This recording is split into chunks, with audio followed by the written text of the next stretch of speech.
Hello, and welcome back to Spittin' Sports with Lamar. I am Casey Lamar, and I'm coming at you from the 256.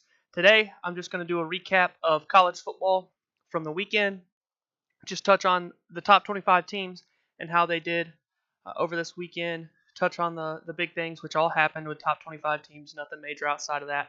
But I'm just going to go ahead and get right into that. On Friday night, you did have a top 25 team playing in number 16 TCU. They cruised once that game finally got started. Thunderstorms kept that one from starting early, but they cruised 42-12 over Southern Methodist SMU. On Saturday, you had number one Alabama. No issues with Arkansas State. Could score at will, do what they wanted to do at any time. Jalen Hurts came in. He played well. Tua, 13 of 19, 228 and 4 touchdowns. Najee Harris had 13 carries for 135 yards and a touchdown for Alabama. 57-7, Alabama over Arkansas State. I'm going to talk about Clemson and A&M last because that was the big game of the night. Georgia, number 3. I really expected more out of South Carolina, but too many mistakes and Georgia's just too good. Georgia crushed them in the second half. Final was 41-17. It was 20-10 at halftime. South Carolina had their chances, but they just totally dead in the second half. They lose 41-17 to number 3 Georgia. Ohio State cruised over Rutgers 52-3. Nothing much else to say there. Wisconsin cruised against New Mexico 45-14. Oklahoma, Power 5 matchup with UCLA. UCLA just is not good right now. Chip Kelly's got a long way to go. Oklahoma 49-21 in that game. Auburn, they played Alabama State 63-9. No issues for Auburn there. Notre Dame, very close game with Ball State, 24-16. They were up 24-6, but they gave up 10 points in the fourth quarter to Ball State to make the final 24-16. Wimbush threw for almost 300 yards, but he threw 3 picks. Bad game from Notre Dame. They've got Vanderbilt coming up next week. I'll talk about more of that later as the week goes on. But 24-16 Notre Dame over Ball State. Kind of scary. Washington, they played North Dakota. They won 45-3. Not to be confused with North Dakota State, just North Dakota. Washington wins 45-3. Easy game for them. Only top 20 matchup of the weekend. Stanford, number 10 Stanford. They easily defeated USC, number 17 USC. USC didn't score. They scored their only 3 points in the third quarter. Bryce Love finally showed what we were looking for out of him. And Stanford just, in the end, just too much. Just too much for USC. USC could do nothing offensively in that game. Stanford 17-3 over Southern Cal. LSU, they were up 24-0 at the half. Only put 7 more points on the board. They beat Southeastern Louisiana 31-0. But just cruise. LSU, you would expect them to win by more than that, but they won very easily, 31-0. Virginia Tech, they played William & Mary, no issues there, 62-17. Penn State and Pittsburgh. I know some people thought Pittsburgh might even sneak away with this one. How bad Penn State looked in Week 1. Penn State, they weren't Week 1 Penn State. They won 51-6. They absolutely destroyed them in the second half. It was 14-6 at halftime, and then Penn State scored 16 in the third and 21 in the fourth.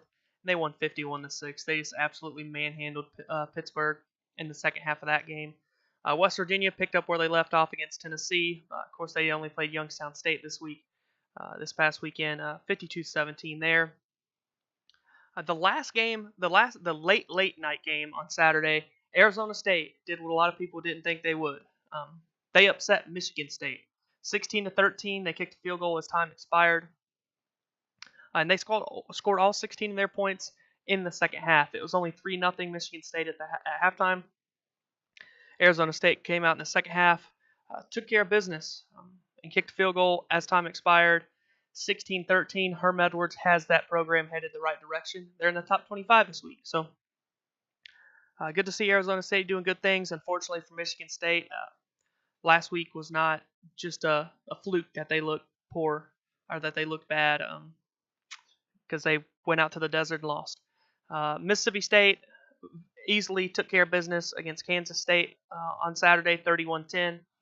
Fitzgerald struggled throwing the ball. He had more rushing yards than he did passing, but Mississippi State, easy win against K-State. UCF, they played South Carolina State. Easy win for them, 38-0. Boise State hosted UConn and absolutely destroyed them, 62-7. UConn started the season against two ranked teams, got manhandled in both those games. Boise State 62-7. Michigan got on the winning track. Of course, it was only Western Michigan. Michigan won 49-3. Miami got to play Savannah State this past weekend, 77-0. After that terrible game they played against LSU in Week 1. Oregon cruised against Portland State, 62-14. And the longest losing streak in Power 5 football, Kentucky, 31 years, it's over with. They finally beat Florida after 31 straight years of losing, of that being written in as a loss. Kentucky finally defeated Florida, 27-16. They scored a touchdown on the last play of the game to make the score bigger than it was, but Kentucky, it was 10-7 at the half, but Kentucky scored 2 touchdowns in the third and looked like they had it. Florida scored a touchdown, was scrambling late, obviously the last second drive. They fumbled, Kentucky picked it up, ran it in as time expired. But Kentucky finally breaks that 31-year curse, the longest losing streak in major college football between two teams. But now we'll move on to Clemson and Texas A&M. All right, we got Clemson and Texas A&M. This was probably the best game of the weekend. Clemson was ahead most of the game. This was their first big play. They were down 3. They were down by 3 at this point. They hit the long little cross route there. Kelly Bryant from 3-4 yards out makes a move. He just gets around the edge, scores the touchdown. They take the lead there. And Clemson led most of this, or they led basically the whole game after that first touchdown, but it was A&M made them sweat. There you saw Trevor Lawrence entered the game for Clemson, throws the ball up for his receiver, lets the receiver go get it. Receiver makes the play. Trevor Lawrence is going to be very good, but in this game, I think Kelly Bryant really showed up. He's probably their guy. But Trevor Lawrence let his receiver go up and make a play, and it turned into a touchdown. Here, Kellen Mond, he's going to be a problem for anybody they play here on out from the SEC. They get Bama in 2 weeks. They get to play the top 2 teams in the country in a 3-week period. So can't say anything about A&M's schedule just from those 2 games alone. Here you get the pitch, and I think that made it 28-10 at that point. But here, this next play they're about to show is the controversial play of the weekend. Makes a throw, nice catch, makes a move, goes to extend the ball, punched out. Now, I initially thought, okay, it's out on the 1-yard line. Let's see if A&M can score. But they called it a touchback on the field. Obviously, highly controversial. They called it touchback on the field. After review, they didn't confirm. They said the ruling on the field stands. So there wasn't enough to overturn it. But here, A&M's defense, they got a 3-and-out, and then Mon, with pressure on him, steps up, makes a throw. Should have been intercepted, as you'll see right here. No way that shouldn't have been intercepted, but it goes through his arms, right into the A&M receiver's hands. He makes the catch. At that point, it's 28-26 with 45 seconds left.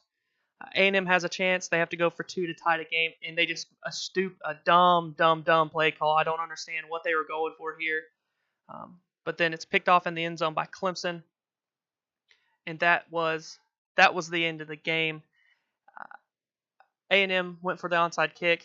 They obviously did not get it, and Clemson just squatted on the ball, victory formation, and ended the ball game. Very controversial call with the touchback. It was so close. It was really hard to tell, and that should really show they need camera angle. They need a camera shooting down the lines. Possibly they have the pylon camera, which is cool. Maybe they need a camera sticking out of the top so we can really see where that ball went. But much like the broadcast crew, I thought it went to the outside of the pylon, and it probably should have been out on the inch line. But they called it a touchback on the field. Not enough evidence to overturn that through replay, which I agree with. Whatever they called on the field was going to be the call for that. You couldn't really tell. There wasn't the right camera angle to really tell you or show you what the deal was. Um, but Clemson survives. They eked it out. Kellen Mond, like I said, I'll start with Kelly Bryant. Looks like he's the guy for Clemson, but obviously Trevor Lawrence looks like could be an Alabama situation. If they ever need to call on Trevor Lawrence, they will be more than all right. But Kellen Mond, he absolutely sliced that defense up.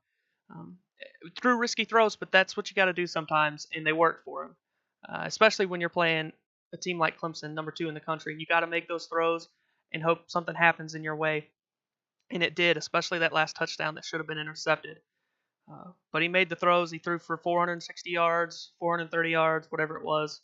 He just absolutely shredded that defense. We're ready to see what he's going to do against Alabama here in 2 weeks. That one will be on the road, so it may be a different monster. But last year, Mond almost beat Alabama by himself. But Clemson, they get the 2-point win and stay undefeated.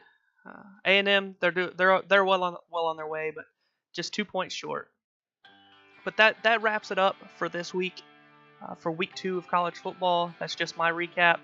If you enjoyed this video, go give a like, big old thumbs up.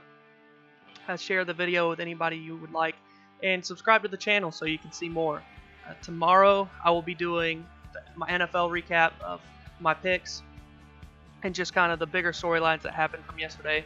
Had the longest game in NFL history happen yesterday, and some other things. Just some players went off, did some big things.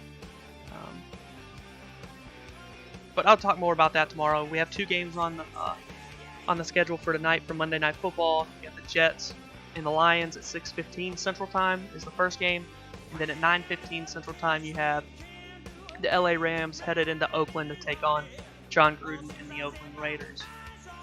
But like I said, that is it for this video. This has been Spittin' Sports with Lamar. I am Casey Lamar.